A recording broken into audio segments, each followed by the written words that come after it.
Just a quick note before today's show. While we have transformed our entire platform to respond to the ongoing crisis, increasing our production of both podcast episodes and blogs, we cannot continue without your support. Please consider making a donation or contributing as a volunteer to support our active engagement at this critical time.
And welcome back. My guest today is an immigration lawyer based in Sydney, Australia. And we're going to be talking about an element of the crisis that, as is so common with many of our episodes, has gone underreported and undernoticed. But there are, in fact, very large numbers of Myanmar people who are not only internally displaced persons or are not only refugees, but maybe Myanmar people who exist overseas on a visa, whether it's a tourist visa or a student visa, and they have difficulty finding legal protections and legal standing. So thank you very much for joining us. Ko Aung, could you introduce yourself for our guests? Thank you. Yes, my name is Ko Aung, and I'm a practicing solicitor in New South Wales. I've been specializing in immigration and refugee law ever since I started practicing. I'm actually born and raised in Yangon, and my parents are from Nhek, the southern part of Myanmar. I moved here when I was 16 and a half. And yeah, a bit of introduction, a bit of a background about my family. My family is, you can say, like a middle class family, like a just running a family business. Cause we are from southern part of Myanmar, so we sell fish products like ngapi, the fish paste and fish sauce, trading across Myanmar. And I have two elder brothers, but they are not really interested in study, so they went straight to my family business. Actually, I have to say thank you to them because if they don't join the family business, I will have to be the one who have to join the family business. Even though I'm okay with that, but I wouldn't be where I am without their support.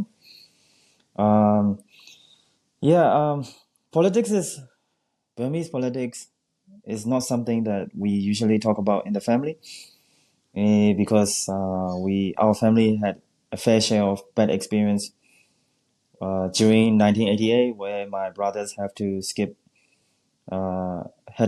schools for 2 years because of the revolution, and then also my aunt's sister and her family had to flee to Australia because of their involvement. So yes, that's something a little bit with the politics. And I also never had any interest in studying law when I was in Myanmar. Actually, it was very discouraged within my family, friends, and even the teachers.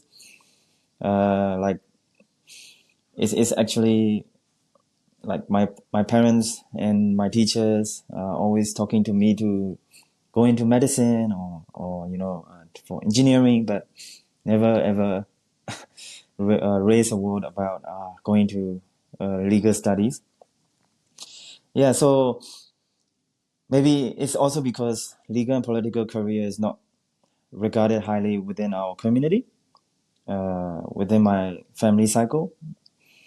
And before I moved to Australia, I actually wanted to study in Canada, but yeah, my visa got rejected. I think it was when I was 14 years old. Got rejected because the embassy in Thailand, the Canadian embassy in Thailand, say, "Oh, we do not think you have enough finances to cover your high school." And then they actually set it out that, hey, because you're holding a Myanmar passport, we we uh, we look into more. We want more information, more evidence about your finances and everything. Even though I have a relatives, my mom's another sister in Canada who is willing to help us with all the fundings and everything. But yeah, it didn't go through. But yeah, there's also 2007 Saffron Revolution. I was that's one little incident encounter that I had when I was 13 years old. That one day, I think it's around 2 o'clock. I still remember this because it just stick with me forever. Is one day I was walking from my teacher's house to mine during the revolution, and on the way I got mixed up with the protesters, and I still remember the security forces rounded up and started asking questions, use a little bit of force here and there. And when everything is cooled down, they start taking the names. And one of the security officers, I got beat up a bit. And yeah, one of the security officer who knew my dad noticed me from the crowd and dragged me out of the crowd. And yeah, and thanks to him, I was not being sent to any undisclosed location or for interrogation or anything. But it was pretty tough period at that time, like for a person who is like still under 18 years old to be yeah to encounter this situation. But anyway, fast forward in 2011 when I was 16 and a half, 17 years old. I came to Australia to pursue my further studies. Like I say, I wanted to study engineering. It's not what I wanted, but like it's actually preset into your career planning and all that from my parents to do engineering. But after a year of studies, I actually changed it to double degree, like engineering and law, because I also don't want my dad, because my dad really wants me to study engineering, so I also fulfill his desires because not every I have three brothers and my two brothers are not interested in academics, so my dad really wants me to excel in my studies, academics. So I wanted to do something for him, and I also wanted to do something for myself as well, for law. Yeah, but the reason why I choose to study law is also because at that time, 2011, 2012, Burmese Myanmar politics landscape has been changing. And I also had a chance to learn more about Myanmar politics from my friends here and also the news outlet. It was very different because back home, before I came to Australia, there was no such thing as freedom of expression or speech. So everything is very censored. But yeah, here have to learn a lot.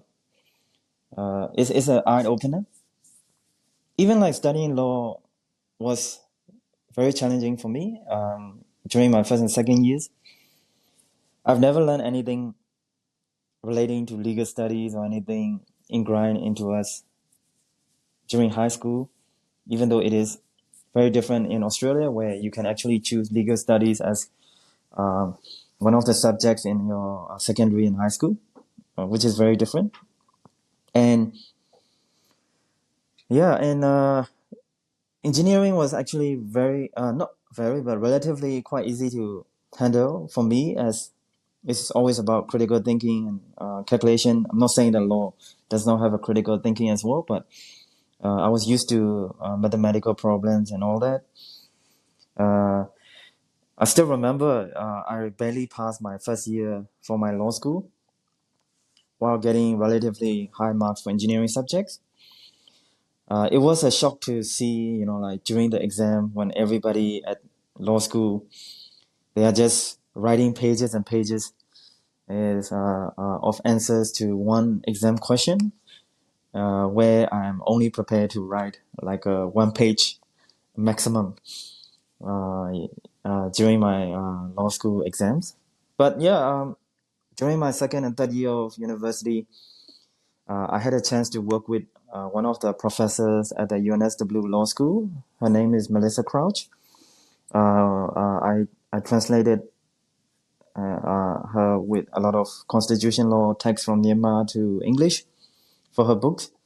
And I also had a chance to do a few internships at Baker McKenzie office in Yangon, at that time predominantly focusing on intellectual property.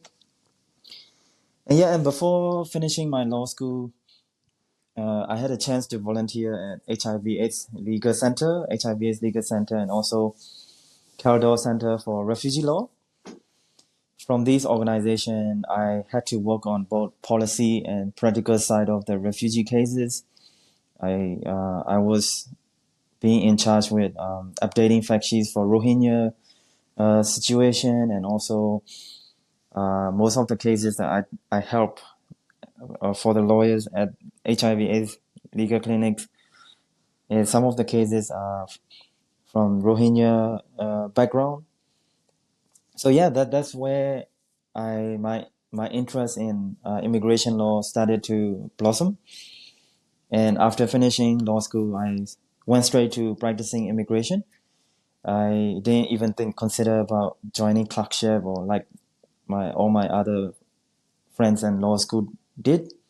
I was very hard on, and I knew it already that I want to do immigration law from ever since I finished my law school. And yeah, in 2021, the coup happened. February, the coup happened, and I feel there's a feeling of responsibility just hit me.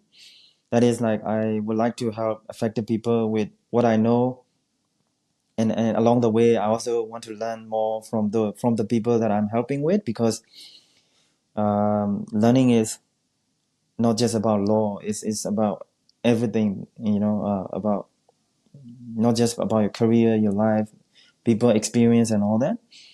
And that's why I reach out to NUG, Ko Aung, and also Myanmar Student Association.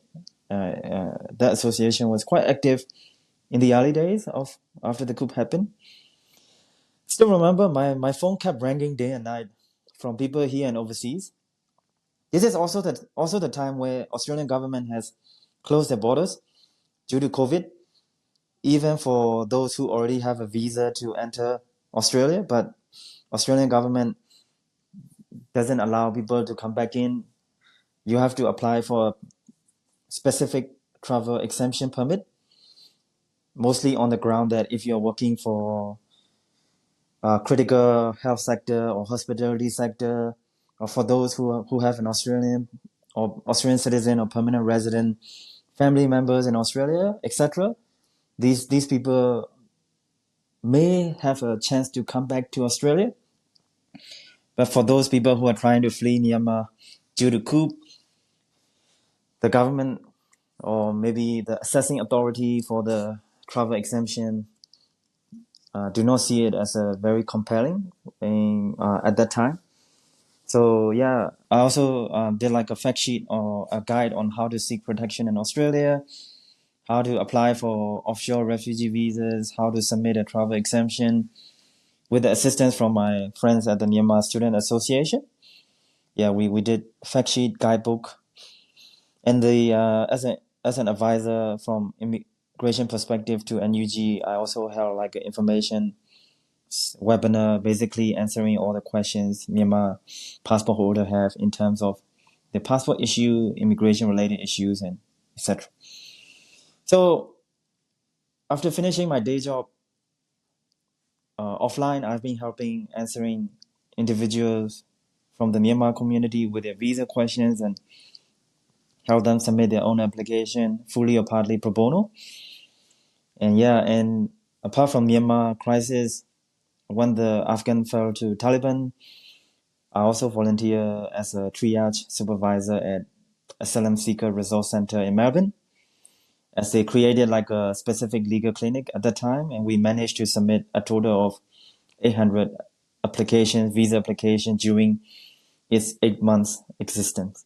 So yeah, that's who I am in terms of what I do and how I've been helping Burmese community with it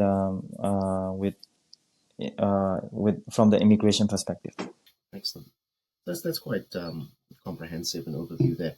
So let's get into the meat of it, because the Australian government's history with refugees has probably given you a lot of different types of experiences to work with. So let's try to be a little bit, I don't know, systematic and break up the Myanmar people here. So the way I see it, and correct me if I'm wrong, there are basically four categories. You've got people within Myanmar, people outside Myanmar, people who are displaced, people who are not. So we would have Myanmar people who are here in the West on a visa, but that visa will expire. Myanmar people who are living in foreign countries as refugees without a visa. Myanmar people who are within Myanmar and have been internally displaced. And Myanmar people within Myanmar who have not been internally displaced, who are applying for a visa. Would those be the four categories as far as immigration law sees them? Yes, yeah, I could say that. Yeah, you could say that. Okay, so let's then start with the ones who are in Myanmar who have not become internally displaced, but who are trying to apply for a visa so that they can escape, the potential of warfare, who want to escape the dictatorship, they want to escape the economic hardships.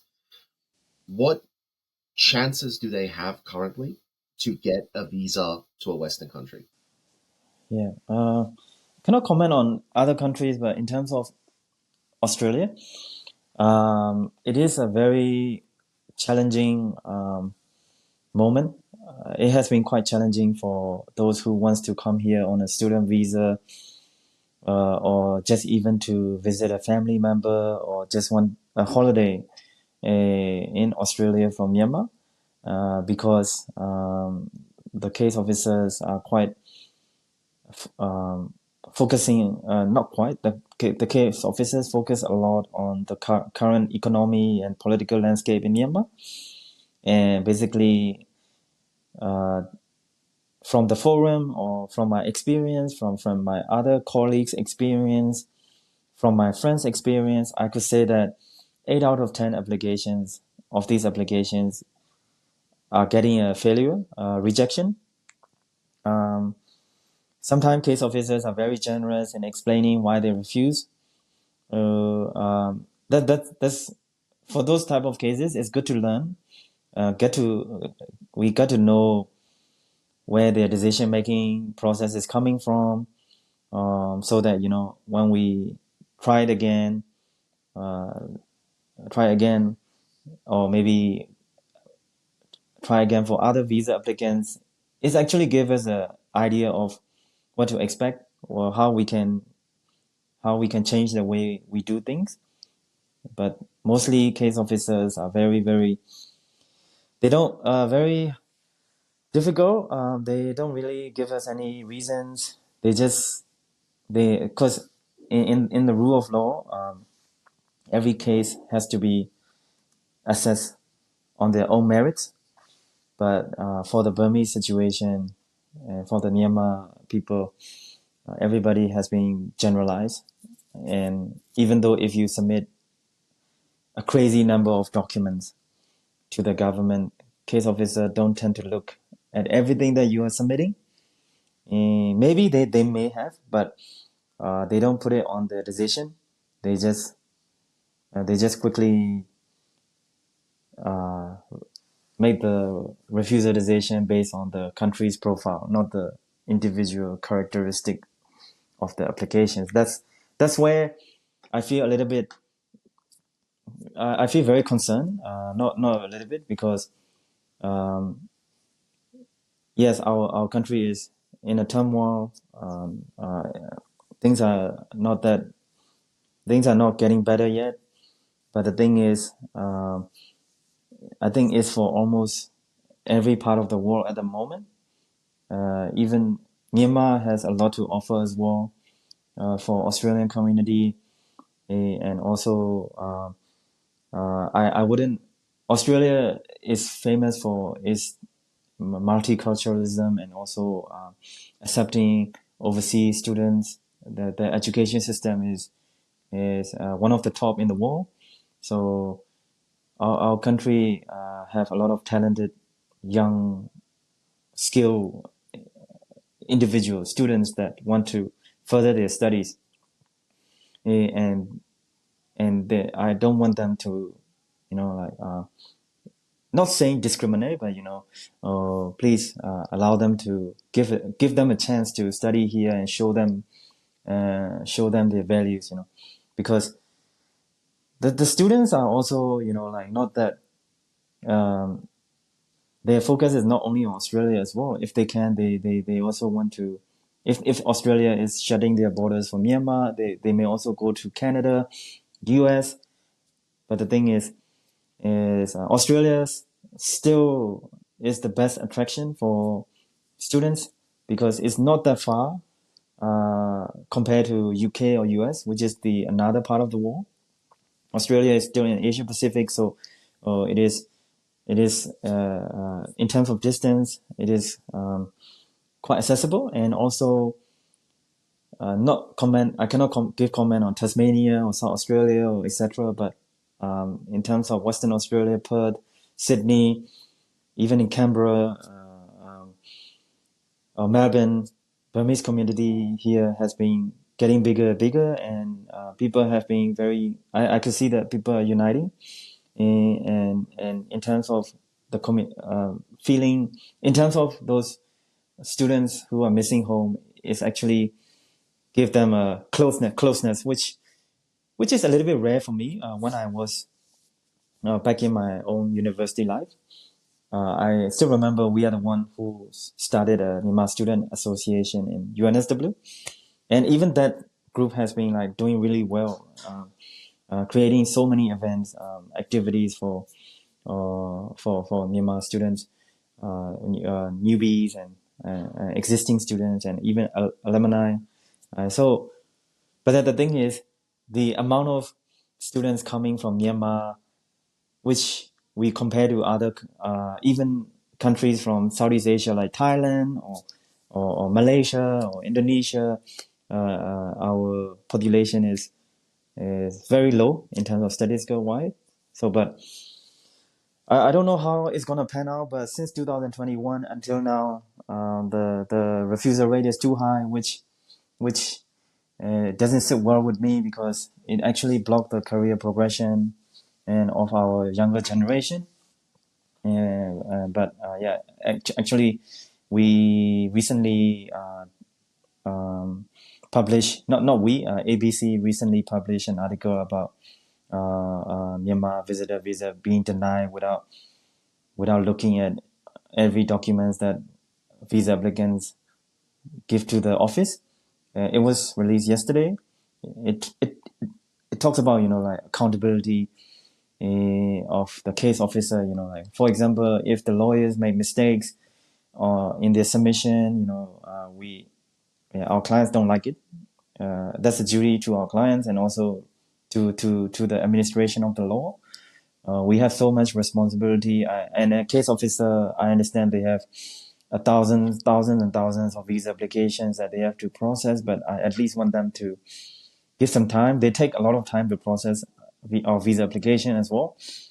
So just better decision making process from the government, and I would like the case officer to consider all the documents, and each case by case, not just purely straight away for refusing our applications on how our country landscape is at the moment. So let's talk about this then. So the picture you're painting is quite a negative picture as it stands. So you're saying that we have people in a situation where you and I definitely understand the context in Myanmar, but immigration might not. So would immigration at the very least be aware that people from Myanmar who are making applications either from a conflict zone or from a region that is adjacent to a conflict zone where things like electricity, fuel, and even food supply are unreliable? Is this being taken into consideration? No, it's not. They just mention Myanmar as a whole. And that is where my concern is. Like, you need to. It would be great for case officers to dissect, not just focusing a lot on. I'm not even sure that they are even looking at the country information like defect report and etc. I don't know, because the decisions are like, oh, uh, because of the country's economy and political not being stable, we are not convinced that you will be a genuine you will be a genuine visitor. We are not we are we we're not sure that you will be a genuine student. And even though those students have to pay, because in order to apply for a student visa, you need to first enroll in university or colleges in Australia, and you cannot enroll just for free. You have to pay a certain amount, even though if it is not a full amount, that you have to pay first in order for the universities and colleges to issue you with a confirmation of enrollment, COE letter, in order to be able to apply for a student visa.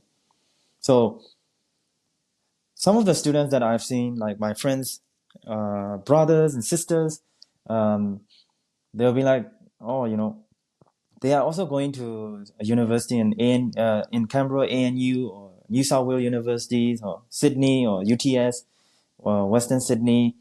All these top 8 universities the Australian government has named it as top 8. The policy says that, or if you are going to a top 8 university, the student visa application have to be streamlined. Streamlined as in, like, not a lot of evidence have to be provided, like bank statements. And I still remember, like, my parents have to show a lot of asset and everything. It was crazy compared to other student visa applicants from other countries who does not have to show that amount of financial capability, or writing a 2 pages paragraph about what I will do after I finish my studies.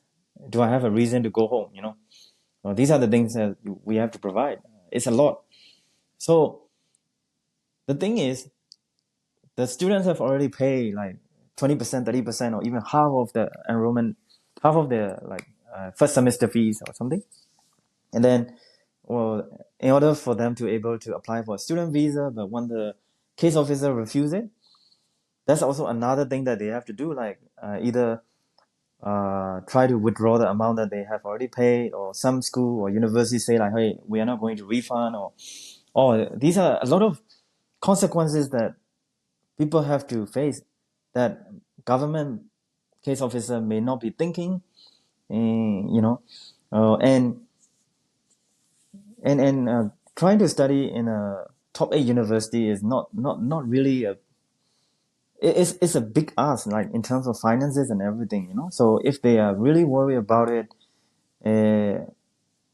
that students will even continue to study and all that, look at the file. Like, please consider every single document for them to generate.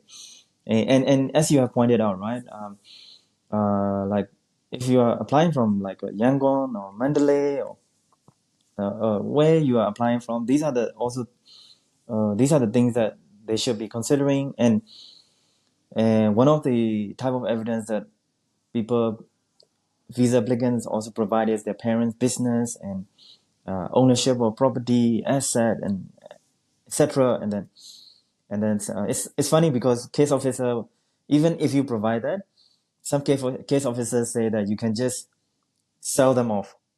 Okay, you can just sell your property. You can just change your ownership to another person as soon as you come here on a visitor visa. Or so we're like, hey, we are trying to follow your policy. Some businesses, not some businesses, most of the businesses that people are running from our country are family businesses that run for generations and generations. They are not going to be selling like one day to fund or completely move all of their asset from Myanmar to Australia as well. And it's it's it's it's a mess. Sorry to be very negative, but that's how I have been seeing. In, it is even the article, the ABC article says that it's like you are trying to buy a lottery ticket, actually to come to Australia to visit. And some of the case that we have, some of the stories that we have received from my friends, I actually asked a few of my friends to pitch the story to the news. Is one of them is she had a wedding at the start of this year. At first, she wanted to hold a wedding in Hunter Valley, and she actually paid for everything. Wedding, oh my god, so expensive. Right?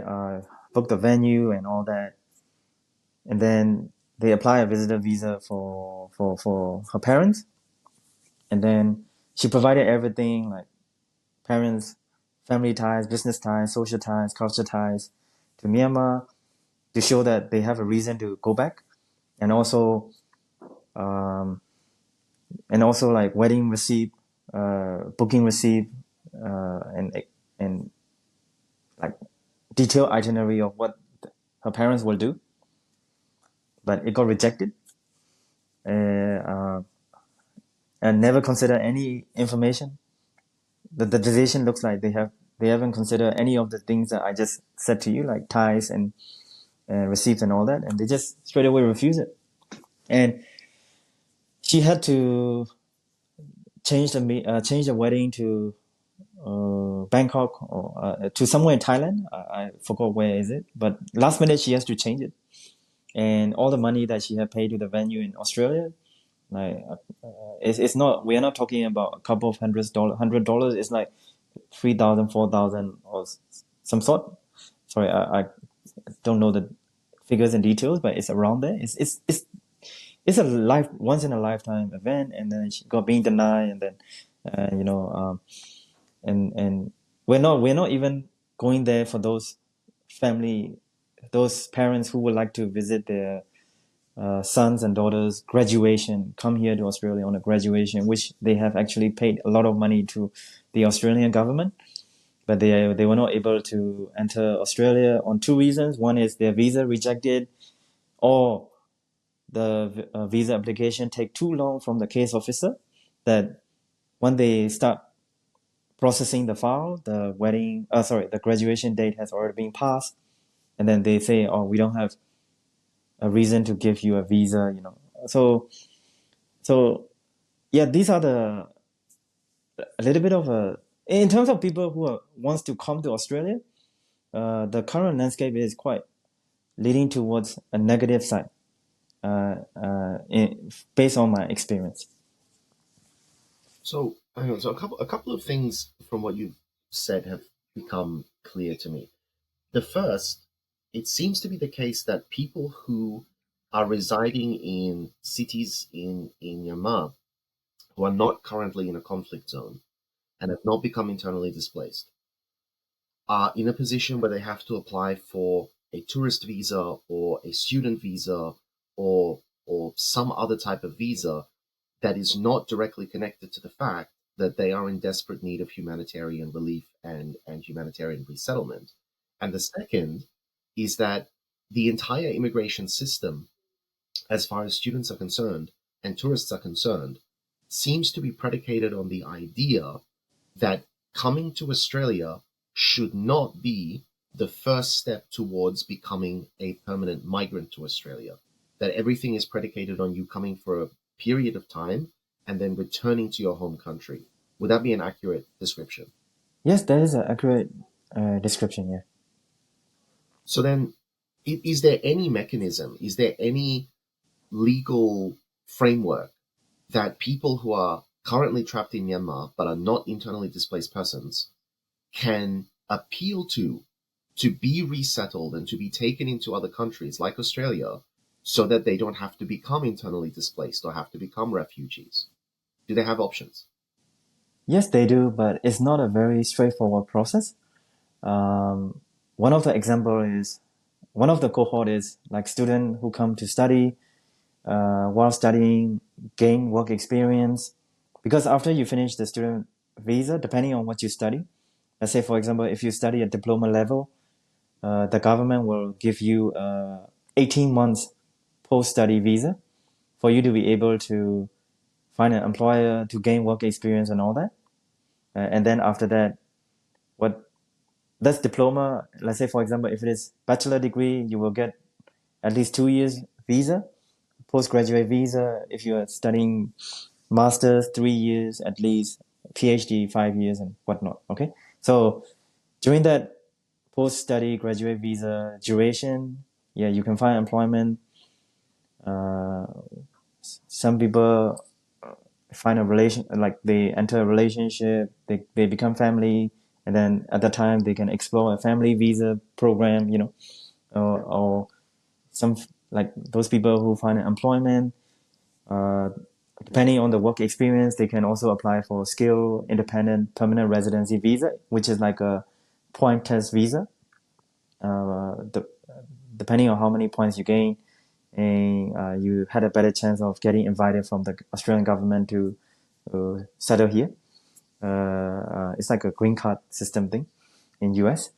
And if you already have an employer, and then your relationship with the employer is very good and amicable, then the employer can sponsor you so that you can continue working for them in Australia for a certain number of years, and after that, they can also sponsor you on a permanent residency. That's how people do it.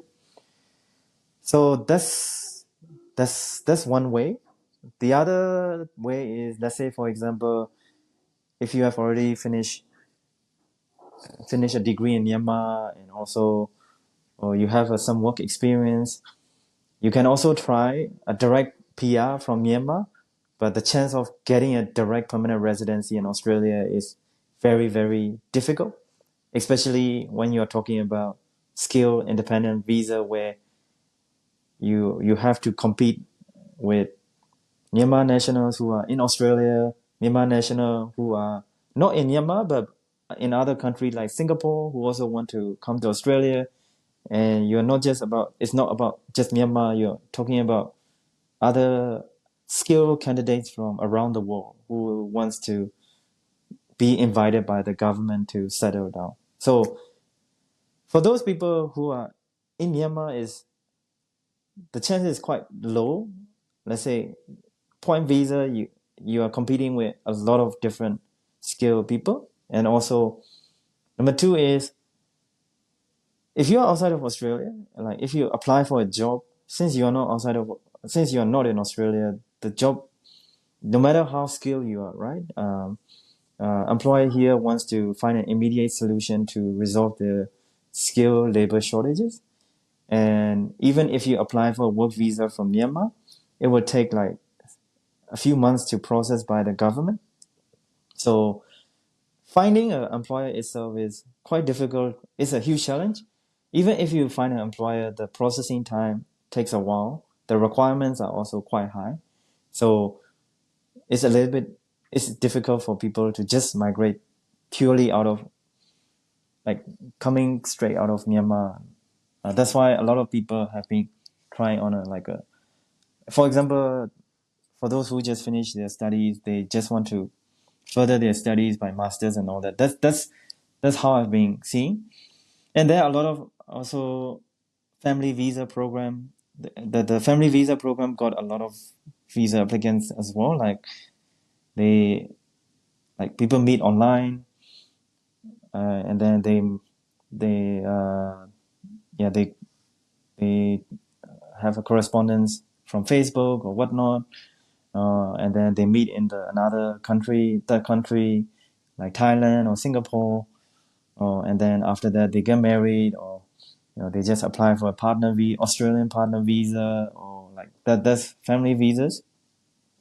And in terms of family visas, there is also a parent visa. Parent visa, parent visa takes a while to process. Like a while, as in takes a lot of like 5 years or 6 years for the government to process. So, like for example, like me, I want to bring my mom, even though she does not want to come to Australia at all because she does not like the culture here. Because when I go to work, she is always alone, so or she doesn't like that much.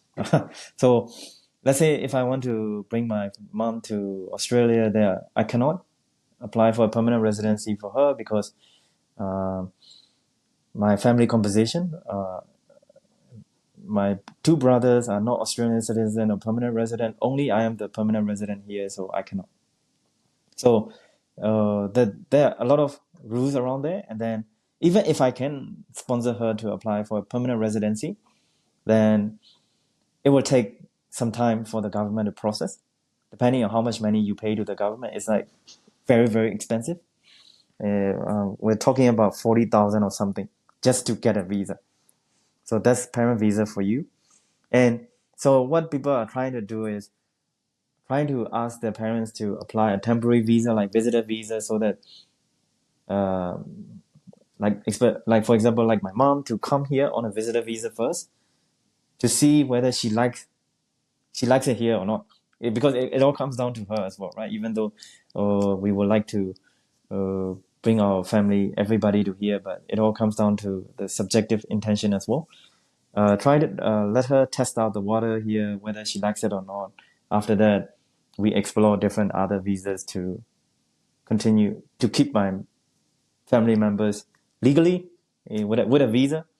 Yeah. So now even the first step, visitor visa, is extremely difficult for for for for people here, for people from Myanmar nationals, because government knows that maybe 80 to 90% of all the people that are coming here on a short visa, like student or visitor, has a definite intention to continue staying in Australia, and that's why I also understand where the government refusals are coming from. Okay.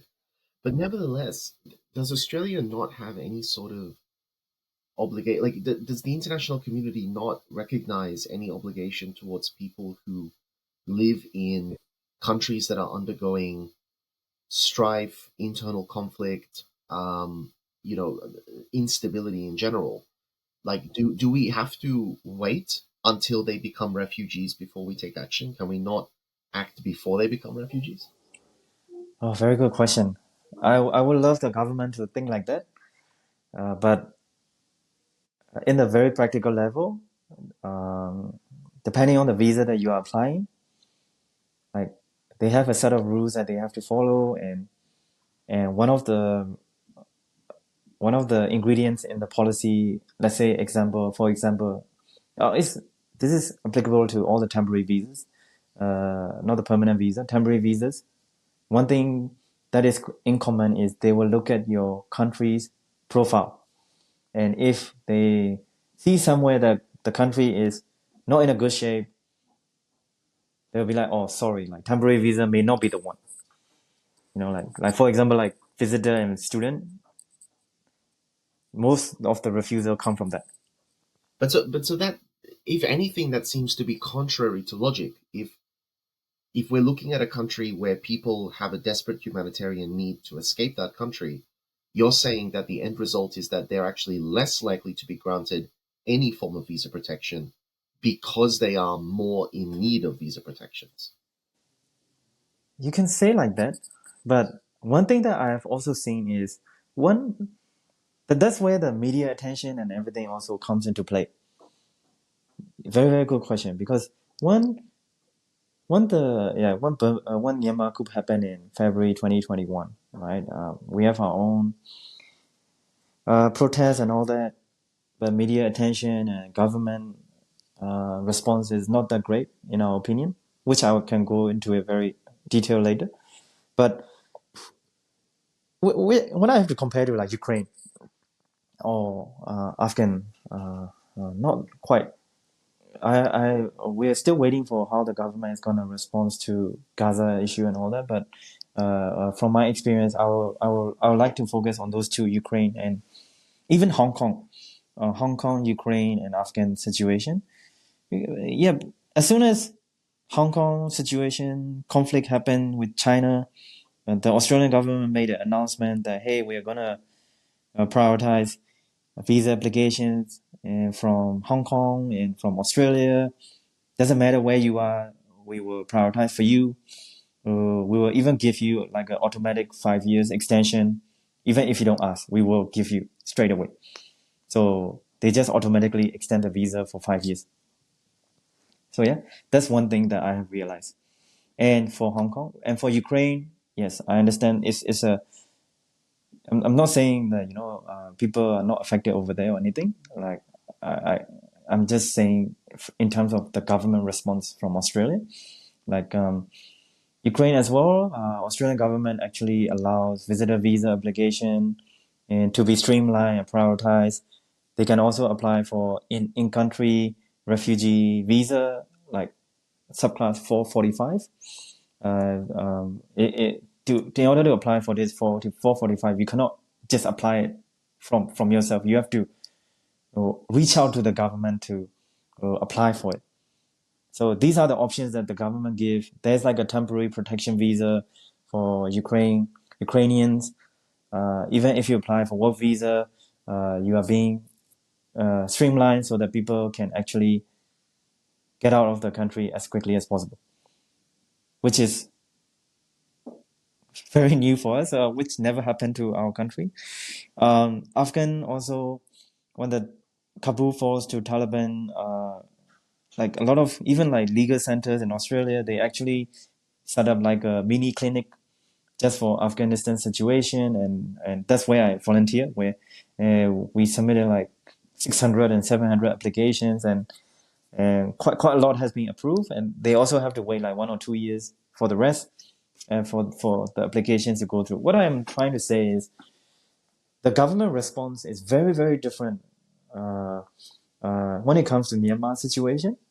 And so like even for those people like or I just say from Myanmar nationals getting rejection, if you go and look at the Burmese community forum on Facebook, people have been complaining about this since coup happened, and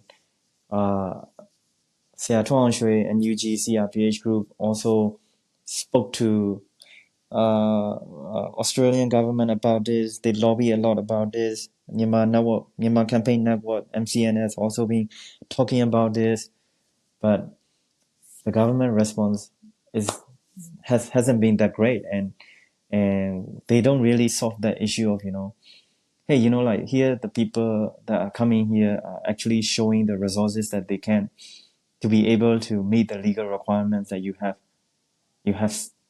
set up. You have put in the policy or law. They want to meet it, and they are showing that they meet it, but then you are straight away refusing them from political ground. That these people, that some of the people are not everybody is also politically involved as well. They are just law-abiding citizens. They are just working on their own. Not being in conflict with anybody. They actually put in their statement, and but never consider nothing, always very generalized. So that's where I'm lost in terms of I'm helping, but at the same time end result is not as I have expected. For those people, I'm not very concerned with people who are currently in Australia. I'm really, really concerned with people who wants to just leave Myanmar due to the situation. And one other thing that I also want to highlight is when I was studying in 2012 to 2017, 2018, and, I have met a lot of friends from Myanmar background, because we actually started up the Myanmar Student Association, and there are a lot of my friends who are very eager, to go back to Myanmar, and they have no intention whatsoever to stay in Australia at all. And their main intention is just to go back and contribute to the Myanmar community of what they learn, so that things are getting better, like economics and everything are all getting better over there. So all I want to say is, like, Australian government, not to just generalize it, people, even though I understand Australia is a very good place to stay, not a lot of people share this sentiment, and and yeah, that's the reality. And I feel for my friends back home as well, because they actually reach out to me. Or at that time we thought we have made a decision, like, which we think is very good, but because of current government, current junta, the way they are running, they are also struggling a lot. And then it's how to say, it's like a spider web. um, yeah, so that's where the things are. So, I mean, this is all quite depressing. But then let's move to a slightly more pressing case. So, what about the people who are internally displaced in Myanmar? So they have not yet crossed the border. Mhm. They are not internationally recognized as refugees. They cannot be recognized as refugees. But we have a lot of people in Myanmar who are living in IDP camps, who are subjected to regular attacks by the military despite this. Do they have a pathway to resettlement in Australia on the humanitarian ground? There's a pathway for it, which I just mentioned, a 445 visa, but I have seen other nationals like Afghan being granted with this visa, like emergency rescue type of visas. But maybe other people in the legal community in Australia may correct me on this, but I haven't seen one being approved for people who are currently displaced internally uh, in Myanmar. So They 445 is not for internally displaced people, really. So there's a temporary protection visas, like it's under the subclass 200. So in Australia, all the visa have subclasses and classes. Classes, normally people don't use it, but subclasses are those numbers, 3-digit numbers. And for those people who are not in Australia, under the refugee cohort, the visas that you can apply are like offshore refugee visa program. And under there, when you submit the visa application, you are applying every visa under that program, offshore refugee visa program. And then the case officer, when they are going to look at your profile, they will choose the category that you meet. For example, like emergency rescue is something that you can actually apply from Myanmar, from the country. But other visas like subclass 200, just a normal refugee visas. Uh, the other, let's say, to 200 women at risk visa, like all these other visa under the offshore refugee visa, you have to be outside of the country in order to be able to apply. So that's how the government system works. And then when to give your answer because I don't really have statistics to back it up, because I have never seen anybody inside the country who, doesn't matter whether they are internally displaced or not, try this offshore refugee program, because I have never seen any approval from that category, even though there is a pathway to do it.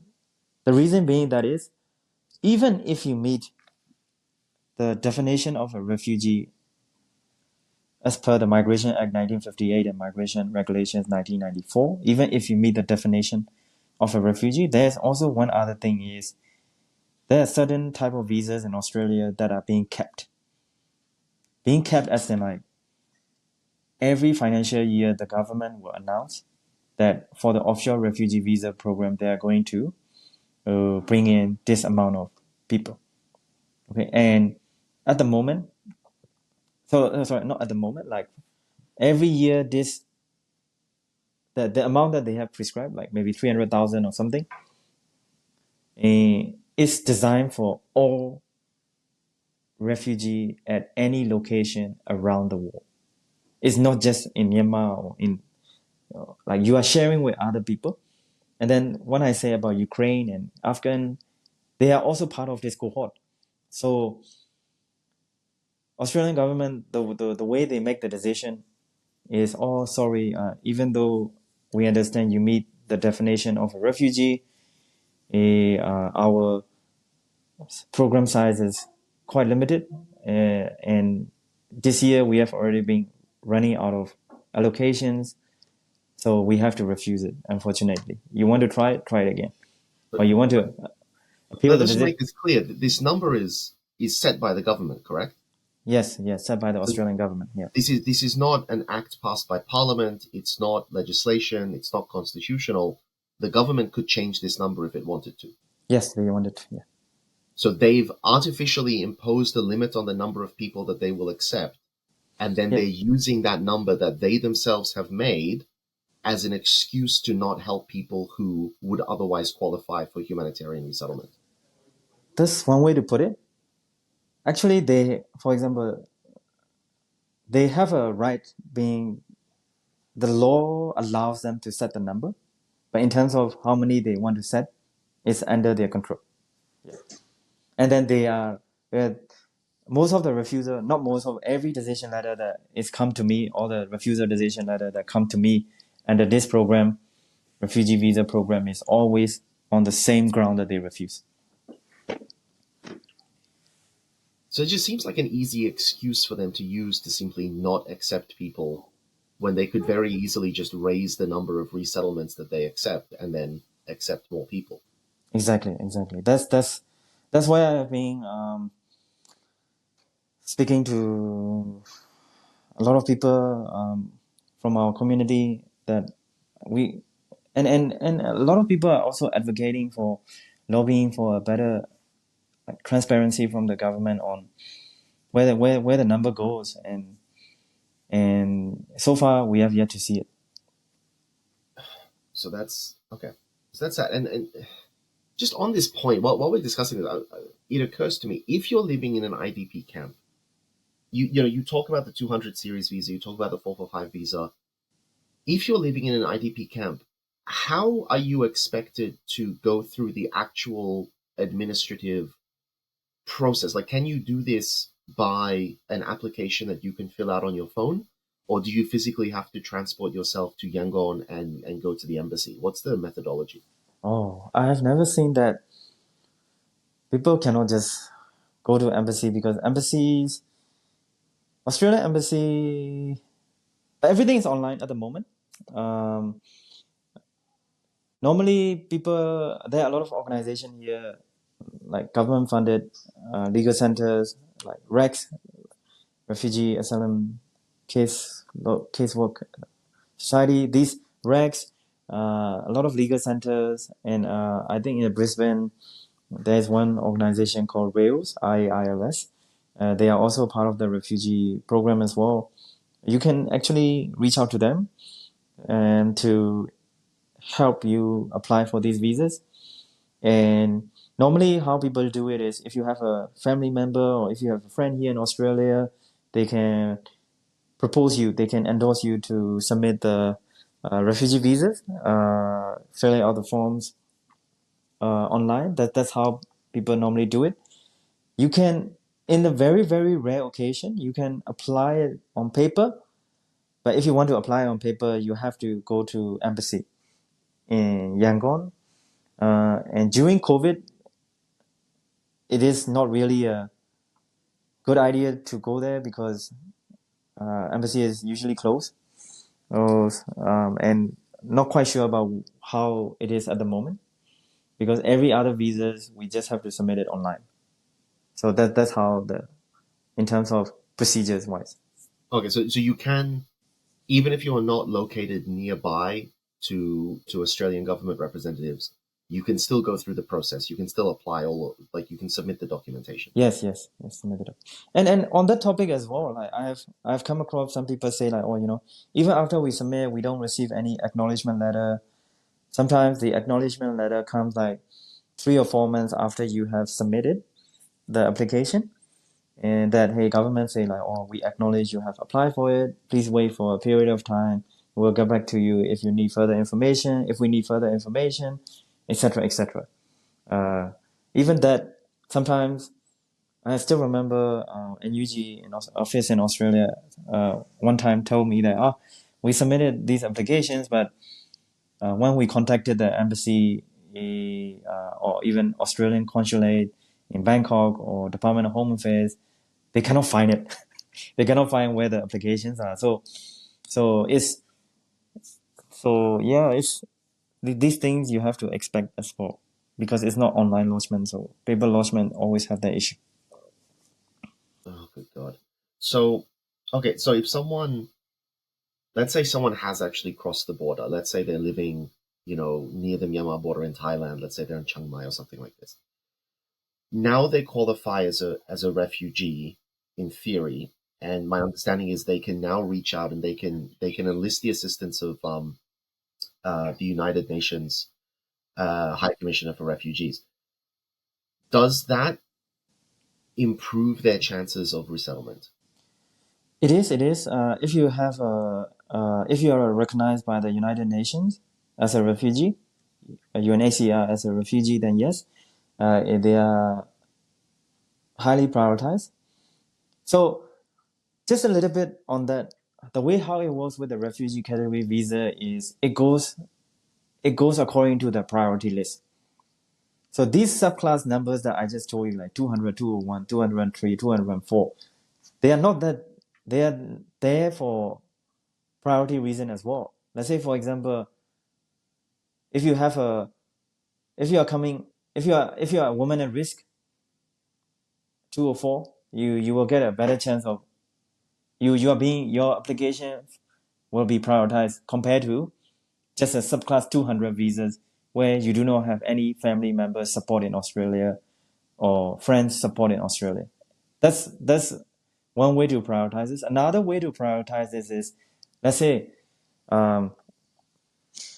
you have let's say, for example, this is a couple, right? Like husband and wife and 3 children.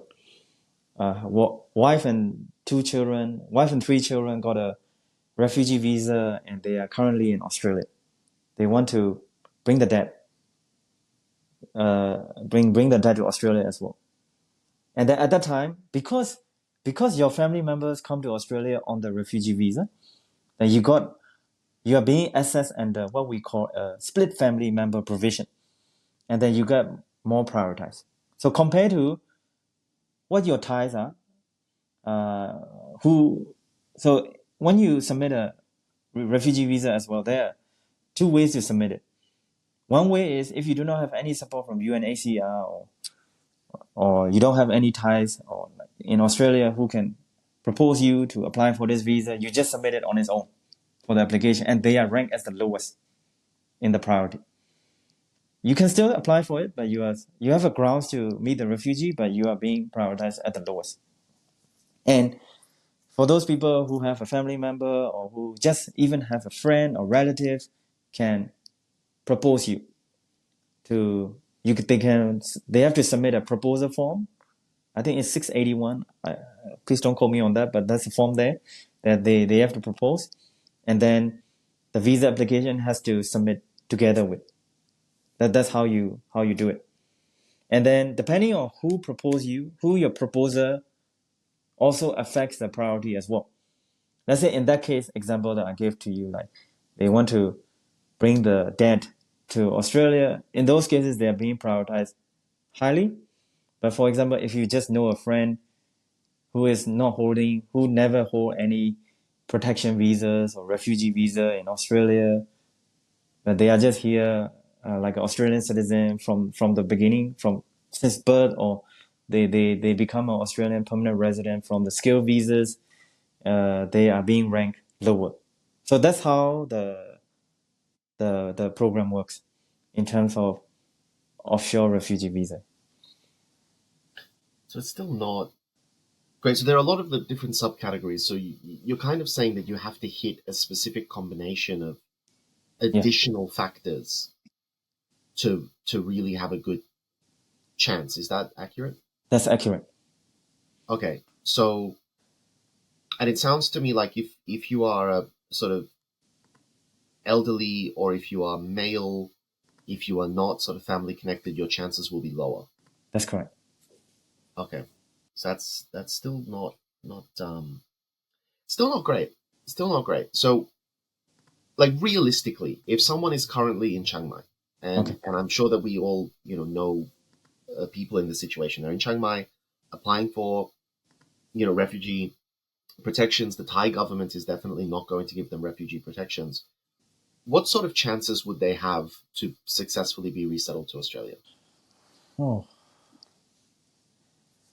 Usually, what people have been trying is from the offshore refugee visa program, and the chances.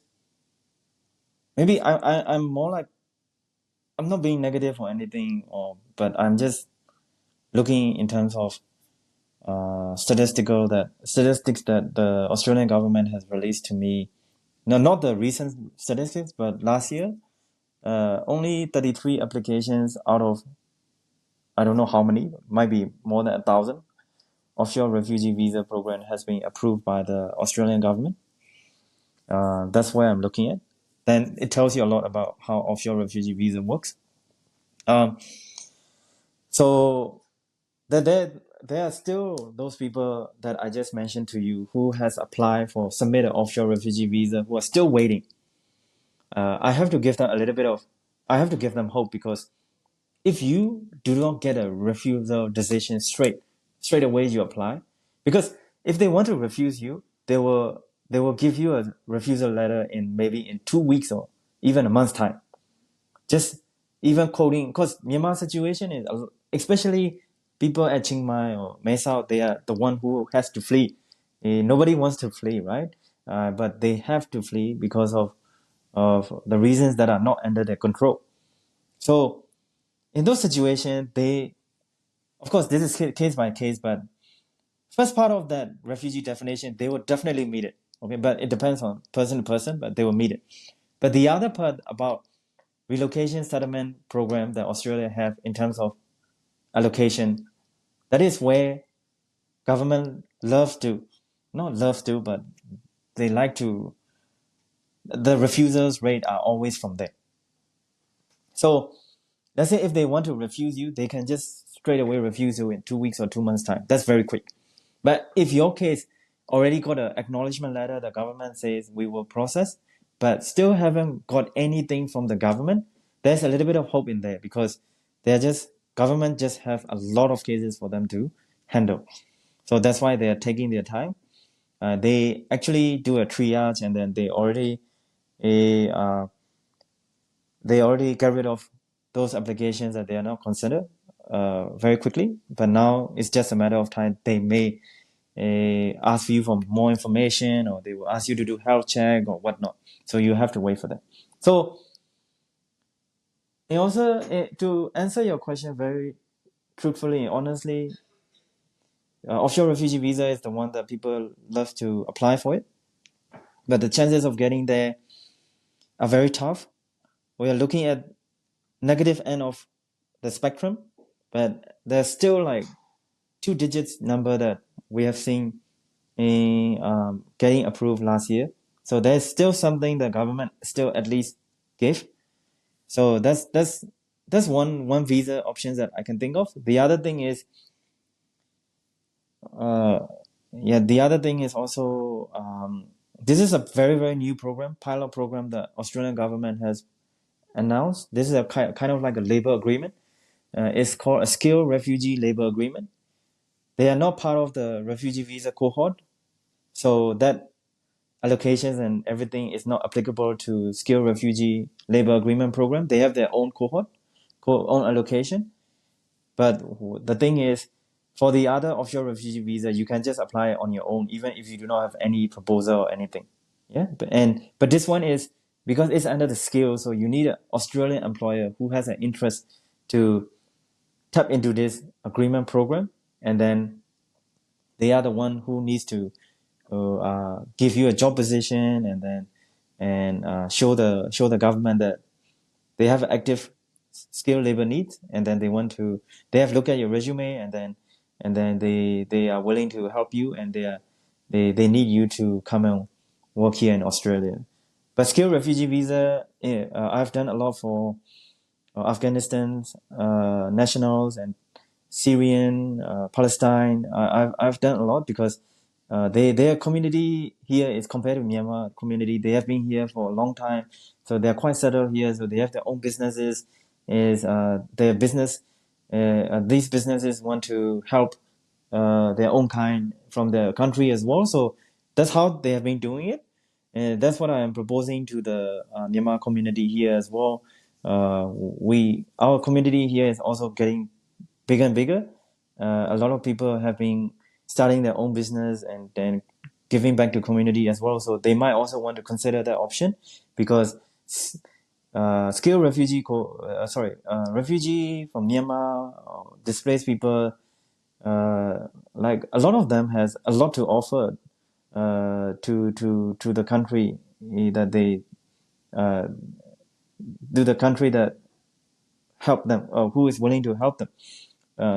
So they have a lot of skills that contribute back to the community here as well. So that is where another options that people can explore, but nobody has touched it yet, which I am advocating for people to try. That's skilled refugee visa program. And the other thing is, let's say if you have a family member in Australia, like you have a partner, or I'm not saying that partner have to be an Australian citizen or permanent resident, but even if your partner is holding like a temporary visa, student visas, you can still apply for a dependent visa on that student visa as well. But depending on your family ties, there are also other family visa programs like partnership visa, or even if you have if you are parents, and if you have children in Australia who are Australian citizen or PR, there's a parent visa option for you. And also the other thing is, let's say if your parents are in Australia, and you are like maybe under 25 years old, then you can also explore child visa as well. But depending on the visas that you are going from, refugee visa program, like not refugee visa program, but the other visas, there's a relative cost to it, and the cost is not cheap. And people who are displaced, they have to run. They don't have all these financial support that the government may consider. Government should consider as well. Not everybody that have all these finances to consider other visa options as well. But these are the options that they have. So, because you talk about the community, and I think you're very accurate in pointing out that the Myanmar community is quite sizable. I mean, the largest community would be Perth, but there are still sizable Myanmar communities popping up in Sydney and Melbourne, Yep. and they've been expanding pretty consistently. Yep. So, is there sort of enough of a community that there are Myanmar-owned businesses that could start sort of engaging along these lines? Not so much yet, because it is also another thing that I want to talk about is where people want to focus on. A lot of community events in Australia, Sydney especially, because I don't know about any other states. We have fundraising on Sunday, usually on Villawood, or there's like specific special events like Sean Tunnel talk is happening in 2 weeks, or how to say, the other events like The Way, Lin Lin and Chitue, their short film, premiere of the film, or Ko Aung movie, all these events. We have a lot of events, but every time these events were being held, they are not. They are held for one specific reason: is to get enough funds to transfer to the to those people on the ground to help them with their mission. So that's a very that's the end goal that everybody is fighting for. Everybody should be fighting for. I agree with that. But in terms of any other, to get out of the people from borders and stuff, not a lot of emphasis have been put in there. So that's where I would like the I've been because I'm also like a lawyer just practicing in a very private sector, not in like I'm not a public government servant or anything. So I've been reaching out to people that I know, and because it's a lot of effort going into there as well. Like for example, like skilled refugee pilot program, the employer has to pay government a certain amount of money as well. That's why people are a little bit hesitant to touch on the program. But all I'm asking is to the community is at least give it a try just with one case, and then see how it goes. And if it goes successfully, then the other things are going to be the other cases will flow like very naturally. But yeah, so not a lot of things have been put into there. Yeah, that is something that we have to work on. Mm. And so, talking about the Australian context, just because I think this is a very pressing issue, and I think a lot of people who'd be listening would be in a situation like this, or would be familiar with people who are in situations like this. We have a lot of Myanmar people who are residing overseas, many residing here in Australia on a legal visa with a legal passport, but that passport expires not long now. Like a Myanmar passport only lasts for 5 years, and the coup was already 2.5 years ago. So many are facing the situation where they cannot get a new visa because they don't have a passport, or they just don't get a new visa, and they face with the possibility of going back to Myanmar. So what is it that these people can do? Because for many of them, going back to Myanmar is not an option because they have been involved in rallies and raising money for CDM and PDF and all this sort of stuff. What can they do? Sorry. This is where the Australian we have to acknowledge how supportive Australian government is in that sense. Last year, Australian government, Department of Home Affairs, head of the Department of Home Affairs actually made an announcement that they are going to make sure they will prioritize people from Myanmar in Australia. Those people in Myanmar from Myanmar in Australia who have difficulty returning to their home country, who cannot get a passport renewed because of their political involvement. They actually encourage people to get a asylum, get a protection in Australia, and this protection visa is even though it is a permanent visa. Let's say if you want to go back to the country, of course, while on a protection visa, and the country is our country is not getting better, then if you go back, the protection visa is going to be cancelled. But of course, nobody in the right mind who have very difficulty going back to the country will not be doing that. And protection visa is designed in a way that it captures the difficulties that our people are facing. And number one is I would just encourage people not to stay. I really suggest people not to stay illegally in Australia. It will just further complicate a lot of things. There are different ways to legalize your stay in Australia. If you would like to seek a protection or asylum, that's one way to do it as well. And this will give you, while the department is processing it, department's processing time also is very varies. Like it can take months to years. But during that time, you'll be giving a bridging visa, which will allow you to live in Australia lawfully, and most of the time it will also come with a full work rights and a pathway to study, continue studying if you are still attending school or university. Yeah, so that's very positive for people here who are who have difficulty. Their visa expiring. Government does not actually give us like an automatic visa extension or anything, but at least they give us this venue, so that uh, uh, they they have one less thing to worry. And then also passport.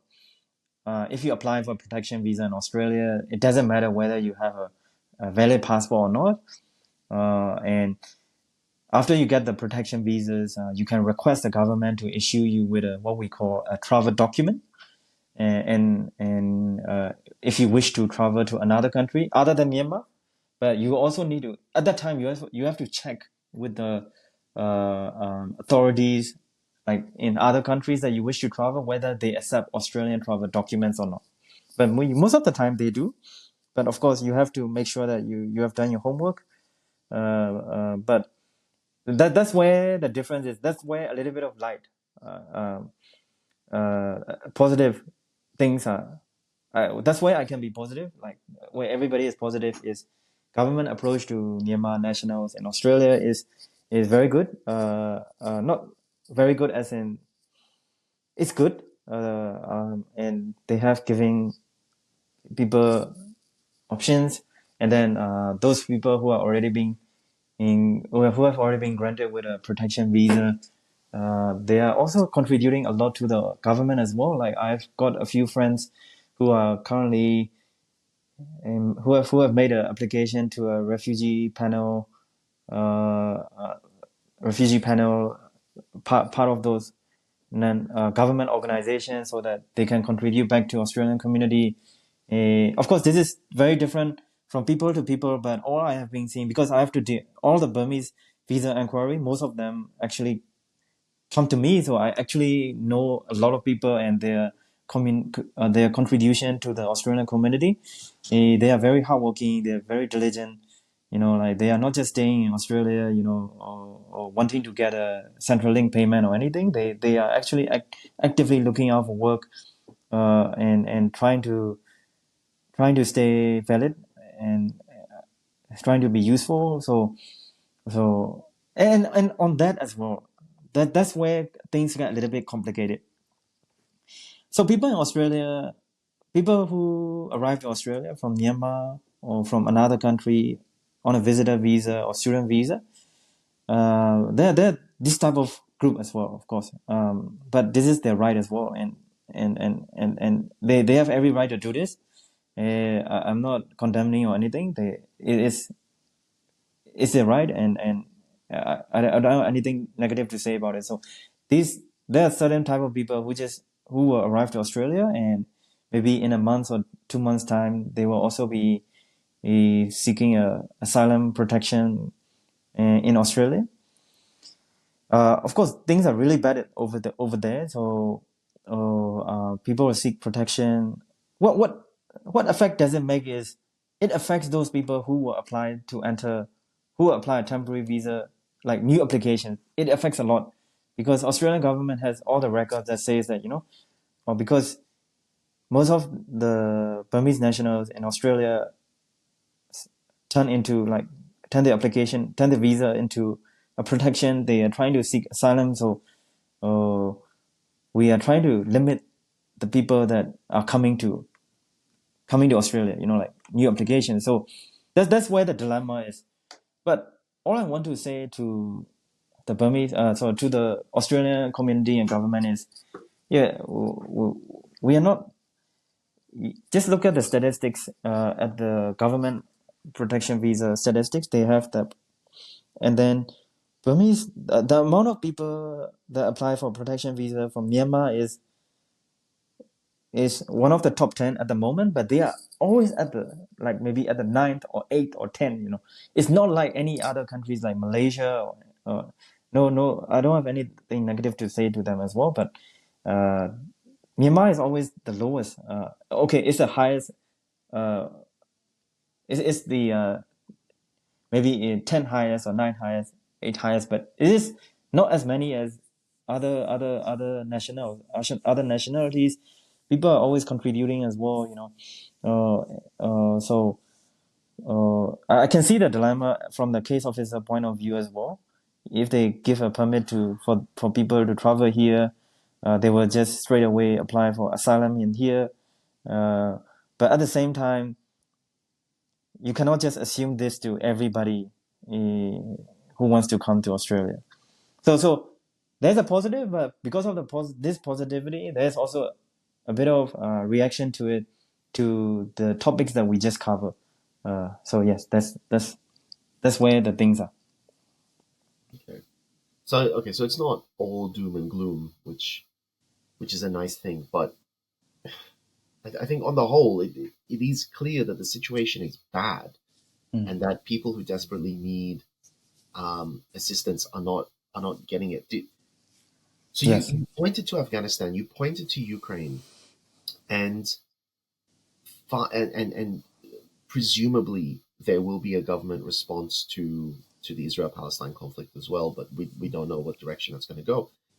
But the Ukrainians, Hong Kong, Afghanistan, you're saying that they're getting much easier access to protections from Australia than Myanmar is. But the situation is severe. I think we can point to a couple of surface differences. We can point to Ukraine being an actual invasion by a foreign country, but Yeah. Afghanistan is an internal conflict. Hong Kong, for better or for worse, was an internal conflict. Why do you think there is this disparity in response when it comes to these cases versus Myanmar? Oh, I think this is. I can give you my opinion, but the thing is, it's a little bit outside of my expertise as well. But the thing is, in my understanding, is I think Australia does have a lot of. This is what I think. Yeah? Please correct me if I'm wrong as well, because I'm not very not very covered in sanctions and everything as well. There are some sanctions that government has imposed to Myanmar as well, but not that many. And even in our friend cycle, and even not friend cycle, mutual friends, yeah, friend cycle, I have seen some people from, I don't want to put names or anything, but I've seen some from crony families, or some military junta high level authority sons and daughters studying in Australia as well without having any difficulties. So you can see that already, where the government fails to act anything to them, even though I think there was like a lot of social punishment on those topics when the coup happened, but nothing has happened. And then also, this is just what I heard, is they actually, there are a lot of some investment from the Myanmar Honda government to the Australian government as well. I don't know. This is just pure rumor or anything, but this is where I heard. And then maybe there's also one other thing, is our country situation. It happened from time to time, the coup and everything, and so I'm not sure whether Australian government think this is just one of those episodes from in our country, and not being, the care is not being given 100%, or we cannot just be talking negatively about Australian government as well. It's also about our community as well. That's where I want those people who are very active in our community in Australia. I would like them to just do more media coverage. Not just being holding our events and activities, fundraising events or anything special events, just internally for the Burmese community, but just make sure that when these events are happening, you actually invite like academics from the law school, like Carol Dawes Center, who is like very active in refugee law, have a huge interest in and professionals who have a lot of interest in Myanmar conflicts, media, to come and invite them so that they can actually attend to those meetings and events, and then they can. It's organic, right? So they can also be a media outlet to make sure that Australian community becomes more aware of this, because Myanmar situation is just nobody is reading it because nothing is there. Whenever we do something, it's always private as in like within our community only. And it was not being reached out to any specific industries or authorities. You know, that's how I feel. So it's it's always two ways. Like, of course, you know, like there are a lot of like CRPH group and NUG advocating for Australian government to do something about it in terms of Department of Foreign, the DFED, or this type of government authority. That is good. But dealing with government is, of course, it's not like 1 or 2 days you will see a significant improvement or anything. But it's also like extra like media outlet, because government is shaped by the people, and we have to target the people. Maybe change the different approach so that when the public become aware of it, then government has to do something about it, right? So that's where I would like things to change. For me, it's about engagement and awareness. That's where I see is a little bit of lacking. Yeah. Hmm.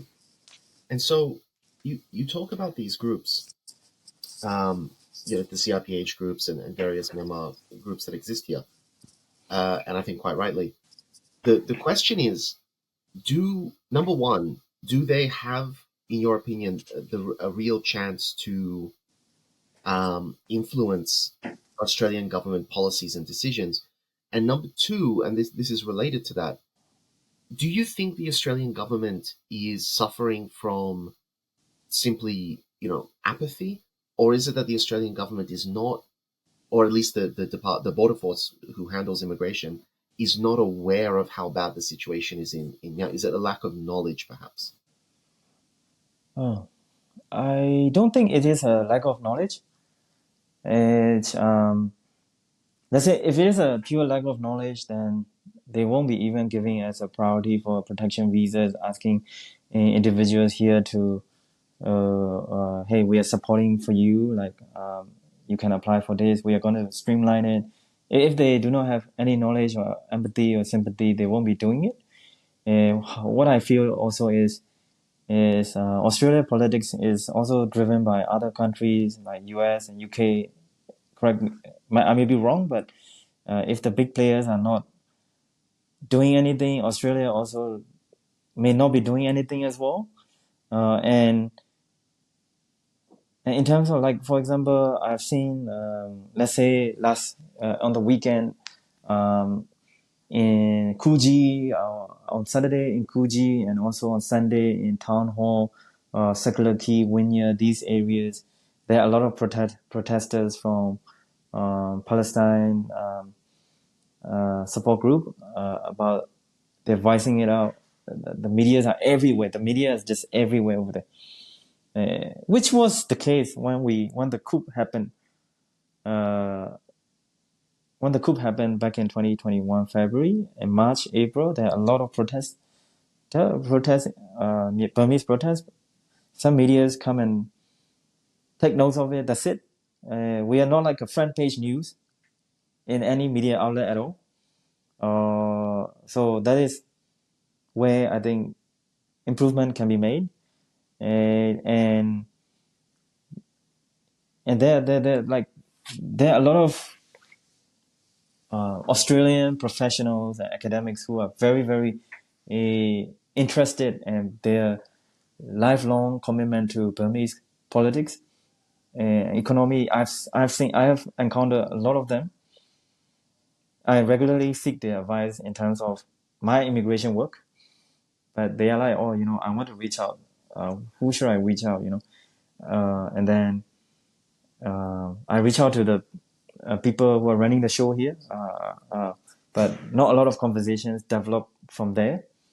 And then I feel like we are the one who should be reaching out to them, to get their support as well, to see what they can do. Maybe our message is not getting across to the Department of Home Affairs or DFED or any government that we're dealing with. Why maybe we can use these people, use a very strong word, but we can get assistance from these individuals. They are more than willing to give, to speak to them and generate a channel, because and also of course everything has to be worked together. It's not like they can just recommend you on the next day and then the next day you are connected to the prime minister or something. It's not like that, right? But it's just different way of channels that you have to go. And also going back to media coverage as well, like Australia will react according to how the media is portraying overseas as well. But in terms of our country situation, not a lot of media presence as well. That's where things have to change.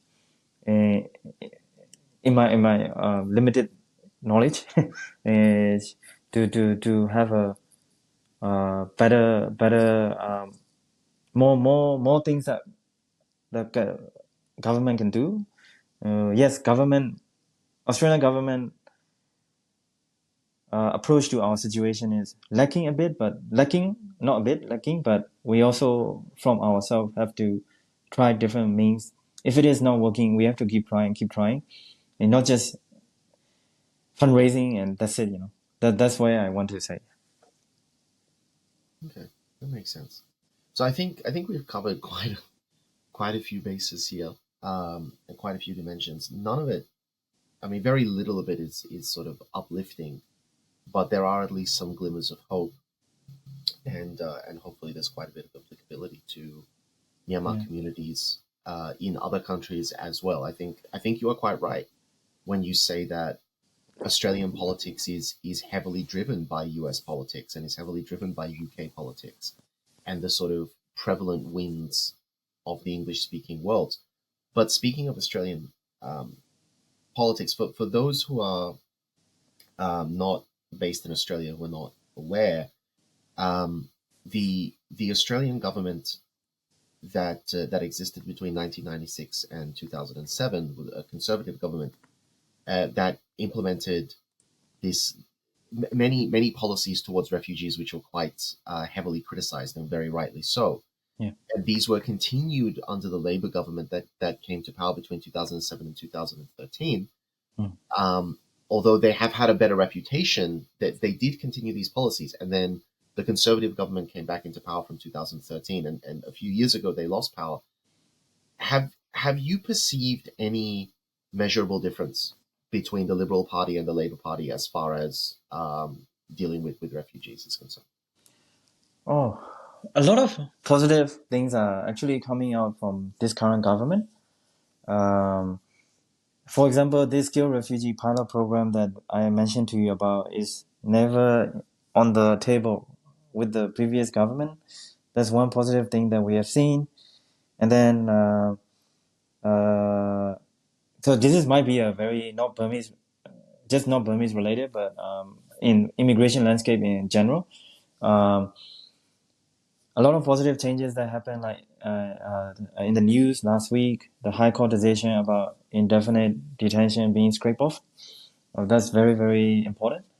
And also the other thing is, and let's say, for example, if your visa, like let's say if you have a serious character issues in Australia, like if you have been imprisoned for 1 year or so, your visa can be automatically cancelled by the government, and then to get that visa back is an extremely difficult situation. And now the minister policy direction, they say the direction has been changed into the sense that if you have a family ties in Australia, they are going to regard this as a primary consideration to give you your visa back instead of deporting you to wherever you come from. So these are the. I understand the government, Australian government, this current government is doing their best as well. And maybe there's also, of course, like I'm talking in a view that I want more things to happen for Myanmar because I'm from Myanmar, because there's a subjective push to it. But in terms of, for example, another person who doesn't have any ties to Myanmar, looking at this very objectively, there are a lot of quite improvement. There are improvement here and there, and I cannot stress enough that the Australian government official announcement about prioritizing Burmese onshore protection visas, encouraging people to apply for it if you are having difficulties returning to your country because of your political belief and whatever you do in the country. This is also very, this is to at least get there. I'm kudos to NUG office CRPH in Australia. I saw them. They have to go to different meetings with DFED and a lot of different organizations in order to get there. So, and even though they're positive, I think their government also have to deal with current global landscape. It's interesting because like our global politics climate has been a lot of issues recently, a lot of a lot of things that government has to address. That I just want Burmese situation to be a topic for the government not to forget, while other urgent global political crises are just happening from one thing after another simultaneously, quite a lot. But I just want the Burmese topic to be there so that Australian government don't forget about us. I think that's a very sage position, and hopefully the Australian government will change its attitudes. But as you've alluded to, it Yeah. requires awareness raising, it requires engagement with media, it requires lobbying the government, and that can be very difficult and very slow, Yeah. unfortunately. But nevertheless, I think we've covered a lot of information that hopefully will be very useful to a lot of people listening, even if it's not particularly optimistic. And as we sort of come to the end of the interview, as we always do, I would like to just invite you to share some final thoughts with our listeners that they can consider as they go about their day, or that they can talk to other people about, just something to really leave them with, and to summarize what we've been talking about here today. Okay. Yeah. I understand whatever I have been talking about. Most of the things that I've been talking about is quite negative, but the thing is, um, that's a somehow the reality of what the situation is. But there's always a light in the tunnel. At the end of the tunnel, having those issues, having those things that we need to address, issues that's very important, because without that we cannot do the good things, right? So Burmese community in Australia as a whole need to work together, come together. Old people, young people, everybody has to come together to to to do something, to continue to do something. I'm not saying like out of nowhere you have to do something. I know everybody in their own profession and own interests and own skills have been doing on their own, but it will be very good if we can all unite and do more. And during these difficult times as well, because we are from Buddhist country. The teaching of the Dharma, we cannot forget about that. Even though I don't touch about it at all, but I'm also just recently I've been having a lot of personal problems here and there. So meditation and our Buddhist teaching have been helping me a lot going through this. Not really that level, very committed level meditator, but I've been going to meditation centers a lot, trying to practice at home, at least two times a week, 2 or 3 times a week. And I just would like everybody who is listening to not forget about our Buddhist values as well. During these tough times, I think following this Buddhist practice, not so consistently, but having this, being mindful and is will help a lot as well in terms of getting through these tough times. But yeah, in order for example, like we are right now, what we are doing here is we are asking the Australian government to do something for us. In order to pitch them, in order to ask anybody to do something for us, we also have to do something. We also have to show them that what we can offer to them, and for that we have to work together to reach to our end goal. But I think we'll get there somehow. But in order to do that, we have to be realistic about it. We'll stay positive manifestation, even though the times are difficult. But let's do it together. Yeah, that's where I would like to end it with the community here in Australia, in Sydney, for especially to do more media presence, and actively engaging the government rather than just staying on ourselves privately. But we are in Australia. We want to reach out to the Australian community and Australian government. We have to put a lot of emphasis on that, and also try to engage with people who have a lot of knowledge and experience from Australian community who have an interest in Myanmar, welcoming them to our community so that they can also help in this fight against the military junta.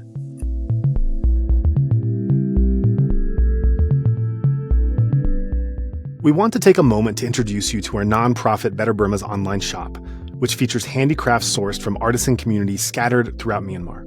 Far from being mass-produced knockoffs, the pieces we offer are unique and handmade, reflecting the wide diversity of different peoples found throughout the country.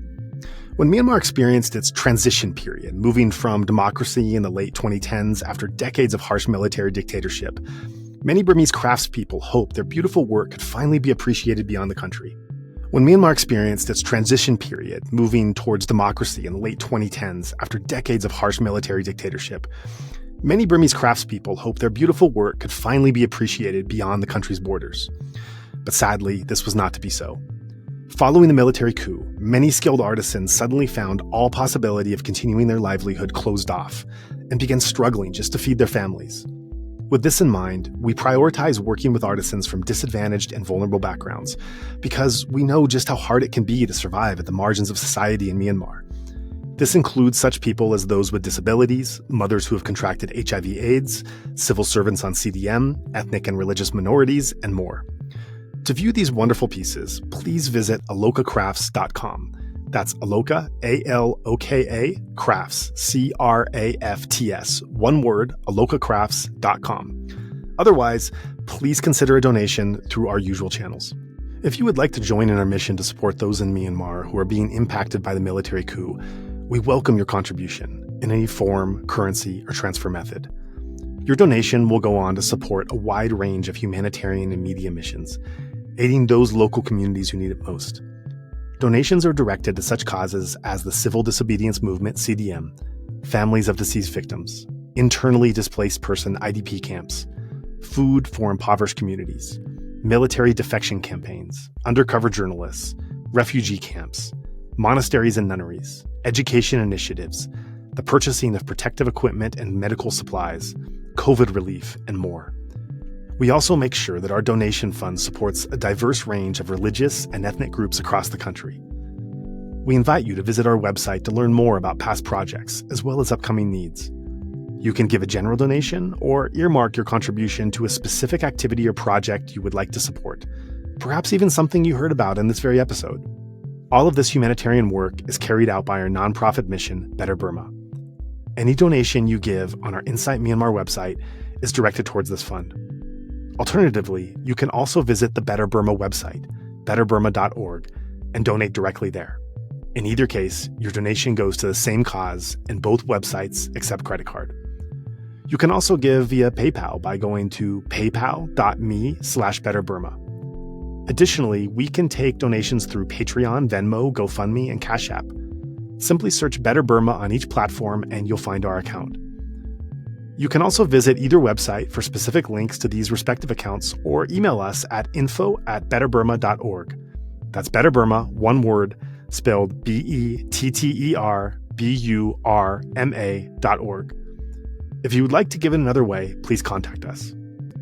We also invite you to check out our range of handicrafts that are sourced from vulnerable artisan communities across Myanmar, available at alokacrafts.com. Any purchase will not only support these artisan communities, but also our nonprofit's wider mission. That's Aloka Crafts, spelled ALOKACRAFTS, one word, alokacrafts.com. Thank you so much for your kind consideration and support.